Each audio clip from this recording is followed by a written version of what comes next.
नमस्कार विद्यार्थी मित्रांनो, बायोलॉजी मॅग्निफाइड मध्ये तुमचं परत एकदा खूप खूप स्वागत आहे. रिप्रोडक्शन इन प्लांट्स याच्यामधला पॉलिनेशन हा कन्सेप्ट आपला चालू आहे. त्याच्यामधला सेल्फ पॉलिनेशन आणि सेल्फ पॉलिनेशन मधला ऑटोगॅमी हा सेक्शन आपला ऑलरेडी पाठीमागच्या लेक्चर मध्ये कव्हर झालेला आहे. ज्यांनी तो व्हिडिओ नाही बघितला त्यांनी पहिल्यांदा तो व्हिडिओ बघा, ज्याची लिंक मी डिस्क्रिप्शन बॉक्स मध्ये देते आहे. कारण सेल्फ पॉलिनेशन हे जर कन्सेप्ट बेसिक कळाला तर पुढचा पॉइंट तुम्हाला कळणार आहे. सो तो व्हिडिओ अगोदर बघा. त्याचबरोबर आपल्या व्हॉट्सअप ग्रुपची लिंक सुद्धा डिस्क्रिप्शन बॉक्स मध्ये आहे. तो ग्रुप सुद्धा जॉईन करा, जेणेकरून प्रत्येक लेक्चरची पीडीएफ आणि डाऊट सॉल्व्हिंग सेशन तुम्हाला तिथे भेटणार आहे. तर आता आपण सुरू करूयात आपल्या लेक्चरला.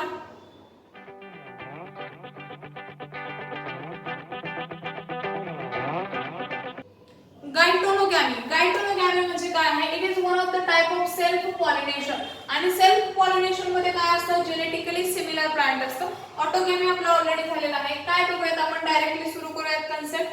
अँथर्स हे काय आहे? Basically transfer of, it is a transfer of anthers of one flower to another flower. इथे एक गोष्ट लक्षात ठेवायची, गायटोनोगॅमी म्हटलं की फ्लावर कसा आहे? डिफरंट आहे, डिफरंट फ्लावर. कारण ऑटोगॅमी मध्ये आपण फ्लावर काय बघितलेलं? ऑलवेज बायसेक्शुअल आणि सेम बायसेक्शुअल फ्लावर. म्हणजे ऑटोगॅमी म्हटलं की सेम फ्लावर, गायटोनोगॅमी म्हटलं की डिफरंट फ्लावर. तुम्हाला एका शब्दामध्ये तो कन्सेप्ट आहे ना समजला पाहिजे, किंवा तो कन्सेप्ट असा शॉर्ट फॉर्म मध्ये तुमच्या लक्षात आला पाहिजे. गायटोनोगॅमी म्हटलं की डिफरंट फ्लावर, ऑटोगॅमी म्हटलं की सेम फ्लावर, क्रॉस पॉलिनेशन म्हटलं की डिफरंट प्लांट. तर ह्या गोष्टी लक्षात ठेवा. इथे डिफरंट फ्लावर आहे म्हणजे काय? हे एक फ्लावर आहे. मी इथे छोटासा अजून एक फ्लावर काढते, वरच्या साईडला वगैरे काढते इथे असं.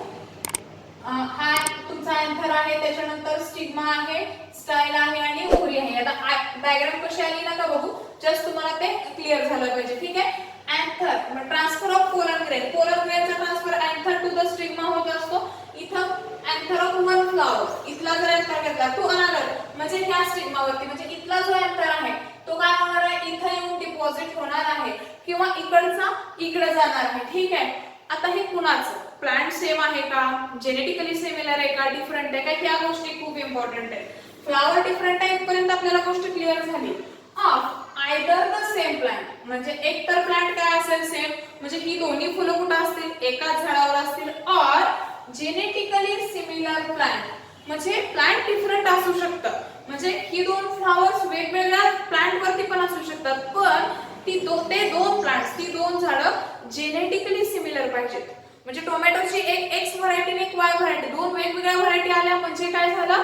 दोन वेगवेगळे जेनेटिक कॉन्स्टिट्यूशन आले. तर जर पॉलिनेशन होत असेल तर ते क्रॉस पॉलिनेशन कडे गेल्यास. इकडे सेल्फ पॉलिनेशन चाललंय, सेल्फ मध्ये नाही. सेल्फ मध्ये जेनेटिक सिमिलॅरिटी ही खूप इम्पॉर्टंट असते. प्लांट डिफरंट असेल तरी चालेल, म्हणजे तुम्हाला इथं फ्लावर डिफरंट झालं, प्लांट इथं सेम पण असू शकतं आणि डिफरंट पण असू शकतं. ठीक आहे. डिफरंट फ्लावर आणि सेम ऑर डिफरंट प्लांट. पण हे जेव्हा तुम्ही डिफरंट प्लांट म्हणता त्यावेळी ते डिफरंट प्लांट कसं असलं पाहिजे? जेनेटिकली सिमिलर असलं पाहिजे, किंवा त्याचा तो क्लोन असला पाहिजे. ठीक आहे.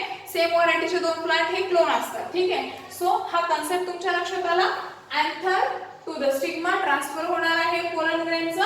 एकतर काय? डिफरंट फ्लावर, फ्लावर डिफरंटच असणार आहे. एकतर ते सेम प्लांट वरचं असेल किंवा डिफरंट प्लांट वरच्या फ्लावरचं असेल, बट ते जेनेटिकली सिमिलर प्लांट्स असायला पाहिजेत. हे झालं गायटोनोगॅमी. आता याला फाल्स क्रॉस पॉलिनेशन म्हटलं जातं. का म्हटलं जातं फाल्स क्रॉस पॉलिनेशन? कारण याच्यामध्ये एजन्सी इन्व्हॉल्व होते. ठीक आहे. पॉलिनेटिंग एजंट इन्व्हॉल्व होतो. कारण एका फ्लावर कडून दुसऱ्या फ्लावर कडे अँथर आणण्यासाठी एकतर वारा, पक्षी, इन्सेक्ट काहीतरी गरजेचं आहे. म्हणजे पॉलिनेटिंग एजंट तिथे इन्व्हॉल्व होतो, म्हणून याला पॉलिनेटिंग एजंट वेगवेगळ्या फ्लावर वरती, बरोबर नाही? म्हणून क्रॉस पॉलिनेशन. पण हे खरोखर क्रॉस पॉलिनेशन आहे का? नाही. का तर जेनेटिक सिमिलर प्लांट आहे, म्हणून याला फाल्स क्रॉस पॉलिनेशन असं म्हटलं जातं. अजून एक त्याचं एक्सप्लेनेशन आहे. हा जो पॉइंट आहे की नाही, हा नीट क्रक्स वाला पॉइंट आहे. नीट साठी हा पॉइंट इम्पॉर्टंट आहे. व्यवस्थित क्लिअर करून घ्या जे स्टुडंट नीट साठी प्रिपेअर करतात. ठीक आहे. आता बघा, it is ecologically and functionally cross pollination. Ecologically म्हणजे वेगळं फ्लावर आहे, वेगळं प्लांट आहे. फंक्शन असंच होतं ना, क्रॉस पॉलिनेशन मध्ये फ्लावर डिफरंट असणार आहे, प्लांट डिफरंट असणार आहे. हे एक प्रकारचं क्रॉस पॉलिनेशनच आहे, पण जेनेटिक डिफरन्स आहे ना जो क्रॉस पॉलिनेशन मध्ये असतो तो नाही, म्हणून it is ecologically and functionally cross pollination but genetically self pollination, कारण जेनेटिक डिफरन्स नाही आहे. ही गोष्ट अतिशय इम्पॉर्टंट आहे. तुम्ही सीईटी द्या किंवा नीट द्या, तुम्हाला कन्सेप्ट क्लॅरिटी इथे इम्पॉर्टंट आहे. लक्षात आलंय? ओके, ठीक आहे. मग इथे जेनेटिक डिसिमिलॅरिटी तयार होत नसल्यामुळे हे जेनेटिकली सेल्फ पॉलिनेशन आहे. याचे एक्झाम्पल कुकुरबिटा मॅक्झिमा, काकडी वर्गातले जे काय आहेत प्लांट्स आहेत हे त्याचे एक्झाम्पल आहे. आणि नेक्स्ट पॉइंट काय म्हटलंय, इट इज सिमिलर टू ऑटोगॅमी. कसं ऑटोगॅमी? कारण जेनेटिक सिमिलॅरिटी आहे, जेनेटिक डिफरन्स नाहीये, म्हणून इट इज सिमिलर टू ऑटोगॅमी. ठीक आहे. आता नेक्स्ट पॉइंट हा पुसून घेतल्यानंतर आपल्याला बघायचा आहे इम्पॉर्टन्स आणि प्रॉब्लेम्स कशाचे, सेल्फ पॉलिनेशनचे. आता बघूया इम्पॉर्टन्स आणि प्रॉब्लेम्स कशाचे, सेल्फ पॉलिनेशनचे. त्याच्यामधला पहिला आपण बघूया इम्पॉर्टन्स ऑफ सेल्फ पॉलिनेशन. आता सेल्फ पॉलिनेशन मध्ये एखाद्या व्हरायटी मध्ये एकदा का आपण एखादी क्वालिटी डेव्हलप केली, सुपेरियरिटी डेव्हलप केली किंवा रेस म्हणजे त्याचं जेनेटिक कॉन्स्टिट्यूशन जे पण आहे ते डेव्हलप केलं किंवा झालं की नंतर ती जी प्युरिटी आहे ती काय होते, मेंटेन राहते. कारण क्रॉस पॉलिनेशन होत नाही, बाहेरून काही येत नाही, म्हणजे ती प्युरिटी त्याची मेंटेन राहणार आहे. आयदर ती रेस संदर्भात असेल किंवा सुपेरियरिटी संदर्भात असेल किंवा दोन्ही संदर्भात असेल. त्याच्यानंतर या पॉलिनेशनचा सक्सेस रेट जो आहे तो कसा आहे, हाय आहे. हायली सक्सेस म्हणजे सक्सेस जास्त आहे का, कारण पोलर ग्रेन इथून इथंच पडणार आहे. हो, लक्षात येते का? किंवा एकाच प्लांटवर खूप बाहेरून आलं किंवा काय झालं असं आहे का. त्यामुळे जे वेस्टेज ऑफ क्रॉस पॉलिनेशन मध्ये जे वेस्टेज ऑफ पोलन ग्रेन असतं ते ह्याच्यामध्ये काय आहे, कमी आहे. So least wastage of pollen grains. तर हे काय आहेत, 3 बेनिफिट्स आहेत. आता प्रॉब्लेम्स, याच्यामध्ये कंटिन्युअसली इनब्रीडिंग होतं. इनब्रीडिंग मध्ये त्याच जेनेटिक कॉन्स्टिट्यूशन मध्ये त्याच जेनेटिक सिमिलॅरिटी मध्ये काय होणं, पॉलिनेशन होणं किंवा फर्टिलायझेशन होणं, त्याला आपण म्हणतो इनब्रीडिंग. आणि हे असं कंटिन्युअस इनब्रीडिंग झाल्यामुळं बाहेरून वेगळं व्हॅरिएशनला, आता आपण म्हणतो ना इव्होल्युशन मध्ये व्हॅरिएशन झाल्यामुळं चांगले कॅरेक्टर्स डेव्हलप होतात, बाहेरचे आपल्याला इंट्रोड्यूस करता येतात. इथं तो चान्स आहे का, त्याच जेनेटिक कॉन्स्टिट्यूशन मध्ये पुन्हा पुन्हा फर्टिलायझेशन होणार आहे, म्हणजेच इनब्रीडिंग होणार आहे. आणि असं कंटिन्युअस इनब्रीडिंग झाल्यामुळं इनब्रीडिंग डिप्रेशन येतं. म्हणजे हळूहळू एखादी व्हरायटी समजा आहे, तुम्हाला ना ज्याच्या घरी शेती आहे त्यांना तुमच्या लक्षात येईल की घरी शेंगा जर लावल्या, भुईमुगाच्या शेंगा म्हणजे शेंगदाणे, ठीक आहे. तर आपण काय करतो, त्या शेंगांमधून शेंगदाणे चांगले चांगले काढून ठेवतो, नेक्स्ट टाइम वापरतो.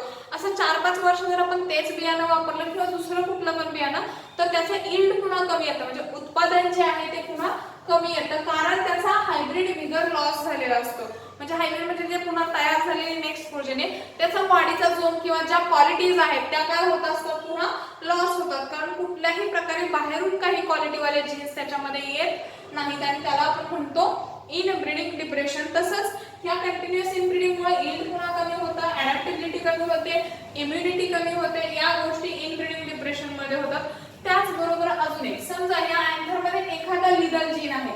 लीडर म्हणजे जो जीन काय होतो, हार्मफुल असतो, जे डॅमेज करतो तो बघा, तर ती होमोझायगस. आपल्याकडे माहिती आहे एक जर काय असेल डॉमिनंट असेल, ठीक आहे, आणि दुसरा काय असेल रेसेसिव्ह असेल, कुठला हा जेनेटिक्स मधला कन्सेप्ट आहे. तर 2 डॉमिनंट एकत्र आले, समजा मी आपला कॅपिटल टी मोनोहायब्रिड क्रॉस सगळ्यांना झालेला आहे, कॅपिटल टी घेतलं नॉर्मल साठी, तर हा आहे. त्याच्यानंतर ही होमोझायगस कंडिशन घेत झाली, कॅपिटल टी स्मॉल टी. समजा हा स्मॉल टी म्हणजे रेसेसिव्ह जो जीन आहे तो लीडर आहे. नॉर्मली तसंच असतं, हेल्दी जीन हा नेहमी डॉमिनंट असतो. आता ही कंडिशन आली तर काय होणार आहे, नॉर्मल असणार आहे. हे पण नॉर्मल असेल, पण जर स्मॉल टी आला तर मात्र कसं असेल, लीडर असणार आहे. मग इथं हा चान्स आहे, ह्या अँथर मध्ये पण स्मॉल टी असेल, म्हणजे हे स्मॉल टी जस्ट एक्झाम्पल आहे, कुठला पण लीडर जीन इथं पण आहे आणि इथं वुमन मध्ये पण आहे. हे एकत्र आल्यानंतर होमोझायगस कंडिशन होणार आहे आणि होमोझायगस कंडिशन घेतली तर काय, ते प्लांट लीडर म्हणजे त्याला हार्मफुल असणार आहे, ते डॅमेज होणार आहे. तर हे सगळे आपले झाले इम्पॉर्टन्स आणि प्रॉब्लेम्स कुठले सेल्फ पॉलिनेशन मधले. इथपर्यंत मागचा व्हिडिओ आणि हा व्हिडिओ असं मिळून आपला सेल्फ पॉलिनेशन कंप्लीट झालेला आहे. आणि याच्यामधून अजून एक पॉइंट राहिलेला आहे, सेल्फ पॉलिनेशनचे ॲडॅप्टेशन्स. मग क्लिस्ट्रोगॅमी असेल, होमोगॅमी असेल, या कन्सेप्ट राहिलेल्या आहेत. त्याच्यासाठी मी सेपरेट व्हिडिओ बनवणार आहे जो की छोटासा पॉईंट आहे आणि त्याच्यानंतर आपला सुरू होईल क्रॉस पॉलिनेशन. आय होप तुम्हाला हे समजलं असेल. जर समजलं असेल तर आपल्या चॅनलला लाईक करा, सबस्क्राईब करा, त्याचबरोबर बेल आयकॉन प्रेस करा आणि आपल्या व्हिडिओबद्दल काही सजेशन्स असतील किंवा तुम्हाला काय वाटतं ते कमेंट सेक्शनमध्ये नक्की तुम्ही मेन्शन करा. थँक्यू.